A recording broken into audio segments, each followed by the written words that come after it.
in this video, I'm going to be talking about spruce tips and a bunch of different experiments that you can do with them. So when I talk about spruce trees, it is just a Christmas tree.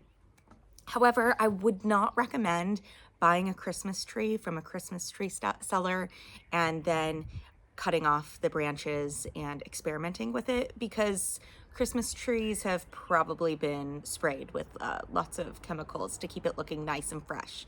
So what I did, I was on a walk in the woods and I saw these great spruce trees, and they were starting to not bloom but grow, and they had these nice little spruce tips at the end of this tree. So the tree itself is very, very dark green, like a Christmas tree, and then you see the ends and this nice bright green color. And so that was really exciting, and I was just appreciating how nice it looked. And then my father-in-law was talking about how his mother-in-law, my husband's grandmother, she always makes a really great spruce tip schnapps. She's from Croatia, and she's this cute little Croatian grandma, and she always makes all these really nice herbal preparations. And he said that she made a spruce tip schnapps one year, and it was great, and it turned this great green color, and he said it was delicious. And I thought to myself, I've never worked with spruce tips before. I think now's the perfect time. So thank you, Baka, my husband's grandma, because she inspired me to do some experiments with spruce tips. So I know that a lot of people work with spruce tips medicinally. I don't have any experience with it. It's not in my materia medica. I haven't learned about it yet. What I do know is traditionally a lot of people like to work with it for coughs, and that it's astringent, it's drying, which can be helpful when you need to be dried out. And I've heard that it's specifically drying to the sinuses and to this region as well. So I don't know this for sure, but I'm assuming that it's for a wet cough, or like a boggy lung situation, or congested sinuses. I can't speak to it personally because I haven't really worked with it myself that way. But now that I have it, I'm excited to dig into it a little bit more. And hopefully next year I will have some personal experiences on the matter. But I'm really excited about spruce tips because it just smells so great and foresty. And so I was really excited to capture that forest smell and hopefully that forest taste. I found out that you can just eat spruce tips raw. So let's take a little nibble. And I suggest taking a small bite because the taste is quite intense. It's not bad, it's just strong. It tastes very citrusy, like a lemon with a little bit of bitterness to it. And that citrus taste, it's not surprising because it's chock full of vitamin C. So oftentimes that vitamin C, you can taste it. Think about all the foods that are high in vitamin C. It has kind of a vitamin C taste to it. Yeah, so very citrusy, very lemony, strong, and a bit bitter. And it does have some forest notes to it, so that's really nice. And it just smells great. So you can just eat it like this. You can put it into smoothies and salads, or get creative.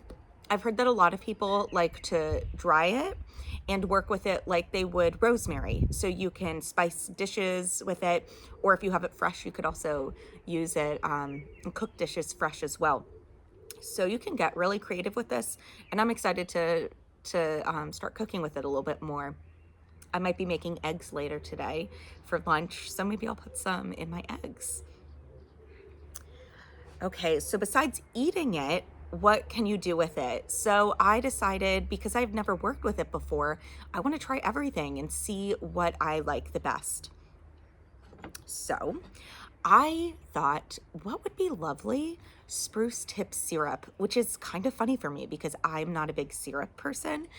I'm not a syrup person at all, but for some reason, tip syrup just popped into my mind. And so I decided to do it and try it out in 3 different ways. So I went syrup crazy.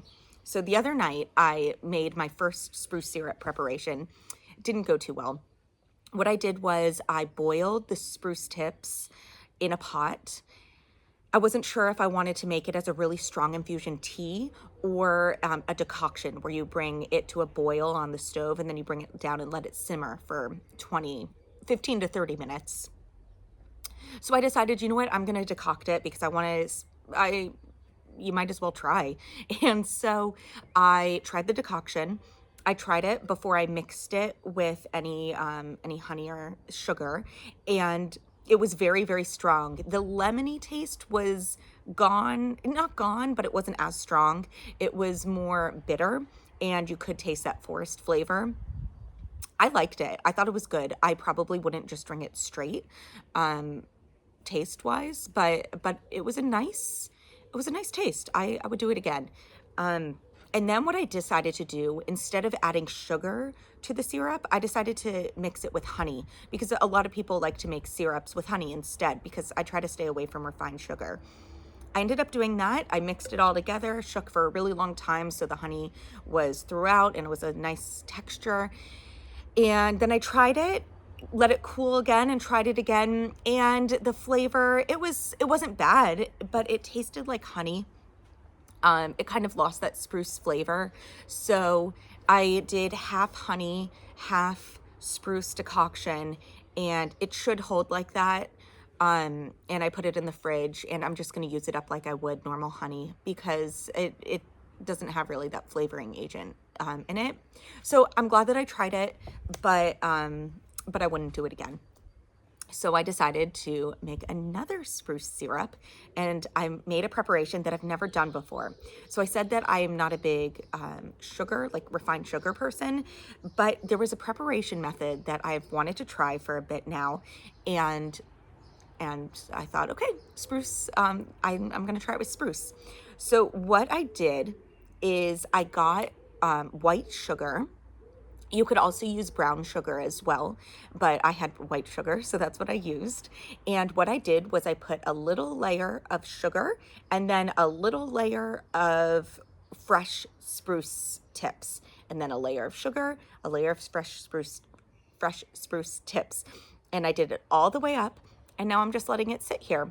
It's been sitting for 19, 20, 21, for 4 days, and I'm surprised by how slow it's turning into the syrup. But as you can see, it just doesn't look like sugar anymore. It's becoming viscous. So what happens is the sugar extracts, it takes out the all of the good things in the spruce tips and the fluid content. It takes it out, and eventually this is just going to be all liquid, and it's going to be a syrup. So I'm going to let this sit for, I think in total, 4 to 6 weeks. I'm just going to see how it goes and what it looks like. And then I'm going to strain it out and give it a try.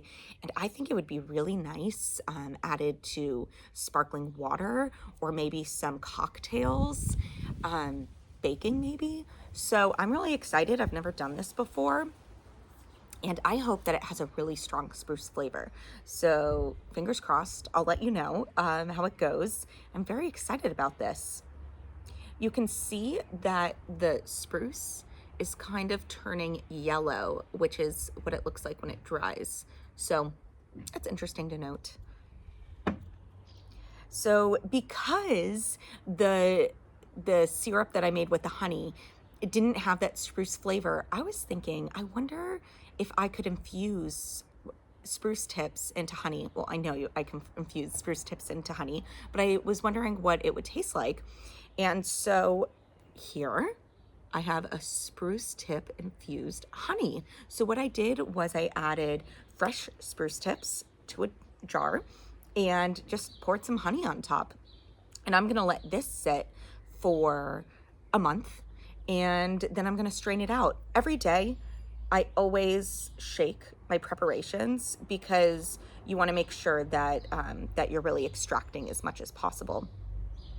And so we'll see what I end up doing with this. I'm even thinking about trying the first preparation again and using spruce tip honey instead. So then maybe it'll have that that strong spruce flavor. I definitely won't be using all of my honey for that because I don't know how it's going to turn out.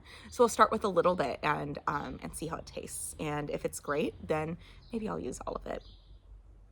So there. And then I am infusing some spruce tips into gin. And this is going to end up being a birthday present for, or maybe a Christmas present, we'll see, for my father-in-law, because he inspired me to do this. And he was telling me how much he loved the spruce infused schnapps. So I hope that this turns out well, because I really hope he enjoys it. So what I did was I decided to put gin and spruce tips through a blender and blend it up, and then I'm letting it infuse. I wasn't sure. I was going back and forth if I wanted to blend it before infusing it. I usually like cutting it up or blending something in the extract before tincturing it. I find that it tinctures better. I wasn't sure because I've never tinctured a spruce or a pine or anything like that. So I wasn't sure what would capture the most flavor, but I decided to go with that, and it looks really nice. Isn't that pretty? And it's kind of hard to see what the color is. I'm really hoping that it turns into a nice green color. So fingers crossed that goes well. And right now I'm drinking some spruce tip tea. Before there's some spruce needles in the tea. Yum, but it tastes good. Before I was making the tea with the fresh spruce tips, and I just finished drying a bunch of spruce tips because I wanted to see how it would be when it's dried, because most herbs you can dry and make into tea, but for some reason I just wasn't sure if it would lose that flavor. So you can see the comparison between the fresh leaf and the dried leaf. So I just dried these spruce tips and made it into a tea. The tea, I will say, is quite mild. So if you do really want a strong tea, you're gonna have to use a lot of spruce tips. You could also decoct it, the method that I said on the stove as well. I'm gonna keep on playing around with it and see what works. I've also found that if you infuse the tea for a long time, then the taste definitely gets stronger. So, so you can make your tea like you normally would, drink it, but then let some keep sitting in it, and even go up to a whole hour and drink it afterwards, and you can compare all the different flavors and see what you prefer. So cheers. I think that right now is the perfect time to go out and experiment with spruce. Just make sure that you don't forage close to a road, because you want to make sure that that it's clean, and also don't over harvest. It's so great that we're able to go out and connect to nature, but it's really, really important that we don't take more than we need, and we leave enough not only for others, but for the plant to be able to keep growing and live a long, healthy plant life. So I would even say just a few tips from each tree, and I even tried not to take more than one off of a single branch. So please just harvest sparingly. And I would love to hear any of your experiences with spruce tips, as this is new for me. So please share them in the comments below, and I would love to hear it. So thanks, and enjoy your spruce.